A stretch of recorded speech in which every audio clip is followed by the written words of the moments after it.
Hello everyone, I wish you a wonderful day. Today we're going to explore a shocking story where a poor girl is forced into marriage to pay off her family's debt, until a mysterious young CEO suddenly walks into her house and challenges the thug face to face. Who is he really? And can he save Tieu Lac before it's too late? If you enjoy this video, don't forget to subscribe so you won't miss the next episodes. After the day at the fair, Tieu Lac should have felt proud. She sold more than she expected. She learned how to speak louder. She proved, at least to herself, that she could stand in a bigger place without shrinking. But all of that was floating on top of one thing she couldn't shake. That moment earlier, when she and him locked eyes from far away. He had passed by like a breeze, no greeting, no pause, just that look, and then he was gone into the crowd. Now, while she wraps the last remaining candied hawthorn sticks, her hands move fast, but her mind keeps drifting back.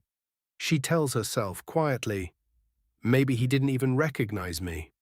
But her heart answers back, he did. Cut to a small local bus heading back to her village. The window reflects streetlights stretching into long lines. Tieu Lac sits with her basket on her lap, her forehead resting against the glass. The city lights slide past, and for a second she imagines what it must be like to live in that world, where everything looks clean, bright, and controlled. Then she remembers her own world, debt, hard work, and a home that never feels fully safe when money is missing. The bus stops at the edge of the village. Tieu Lac steps down into the night air. The wind is colder here. The dirt road is familiar, but tonight it feels heavier beneath her feet. She walks faster, wanting only to get home, hide her basket, and sleep.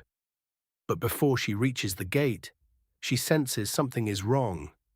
The lights in her yard are brighter than usual. There are voices inside, men's voices. A thick laugh, the clink of cups, her mother's shaky, pleading tone. Tieu Lac's stomach drops. She pushes the gate open and freezes. Interior, a dim rural house, a low table in the center. Several men sit casually, like they own the place. One of them stands out immediately. He's one of the same thugs from the market. The one who mocked her. The one who chased her. The one whose eyes looked at her like she wasn't a person. Just a thing. He lounges back in a chair, legs crossed, chewing something, smiling slowly as Tieu Lac enters. Oh, he drags out the word. You're back. Tieu Lac's hands tighten around the basket handle. She turns to her mother, voice breaking. Mom, why is he here? Her mother can't meet her eyes. Her face is pale, her eyes swollen from crying. Her fingers twist the hem of her shirt over and over. Her father sits with his shoulders slumped, like the weight of the whole world is pressing down on his neck. Tieu Lac looks at the table and sees it. A paper with a red stamp, a debt document. And beside it, a small box wrapped in red cloth, something that looks like a gift but feels like a trap. Tieu Lac's throat goes dry. What is this? She whispers. The thug taps the table with 2 fingers. This, he says, almost amused. This is your family's problem being solved. Tieu Lac's voice sharpens. My family owes money, I'll pay it. He chuckles. You? He looks her up and down. With your little candy sticks? Tieu Lac steps forward, trembling but stubborn. Give me time. I'll work. He interrupts, leaning in, dropping his voice like poison. No time, no more chances. Your mum already agreed. Tieu Lac turns sharply to her mother. Mum, you agreed to what? Her mother breaks down, crying harder. Connoy, we had no choice. They threatened us. They said they'd take the house. They said they'd hurt your father. Tieu Lac feels like her chest caves in. She looks at her father. He doesn't speak. His eyes are wet. He looks ashamed, not because of her, but because he can't protect her. Then the thug stands up and says it plainly.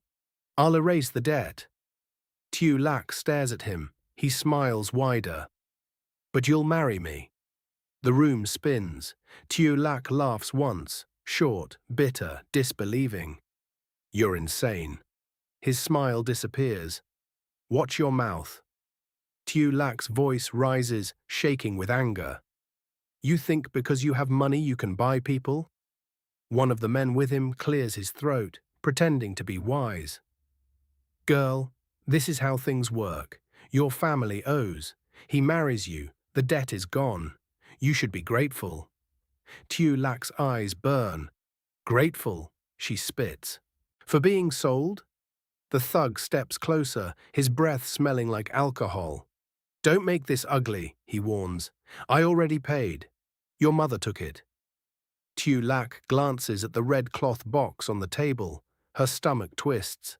She turns back to her mother, voice cracking, almost begging. Return it. Please, I'll work. I'll go back to the fair. I'll sell more. Her mother shakes her head, sobbing. They won't wait. Tieu Lac feels panic climbing up her throat. She takes a step back. I'm not marrying you. The thug's eyes darken. You don't get to decide. He gestures toward the door as if he's already arranged everything. 3 days. We set the date. Tieu Lac screams. No, he turns, smiling coldly. You think you have choices, he says. You don't. Suddenly, outside, a car stops. Headlights flash across the yard.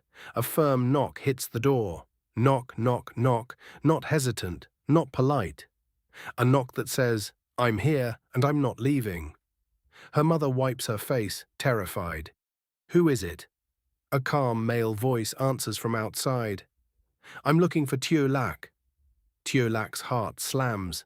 She knows that voice. The door opens. He enters. He's not wearing muddy clothes now.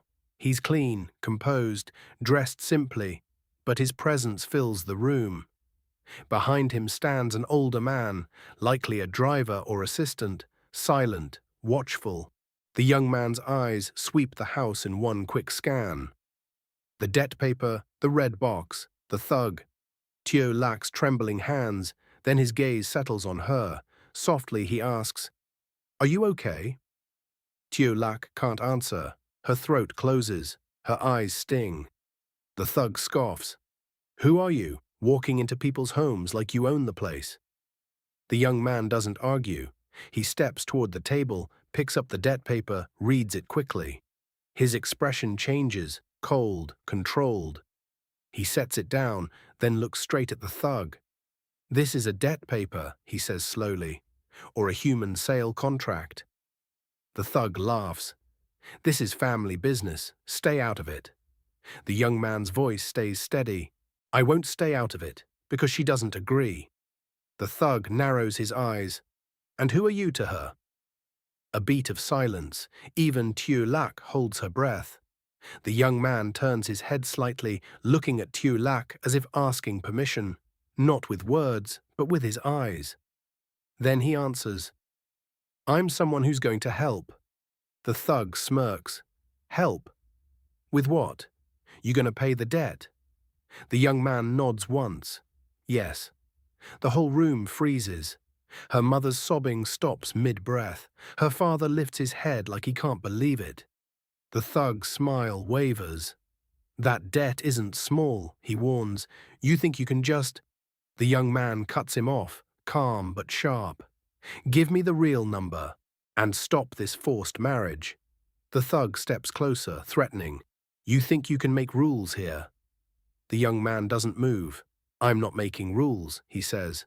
But I know the law, and I know what you're doing isn't normal. Behind him, the older man quietly raises his phone, ready. The thug hesitates, just a fraction. Tieu Lac sees it.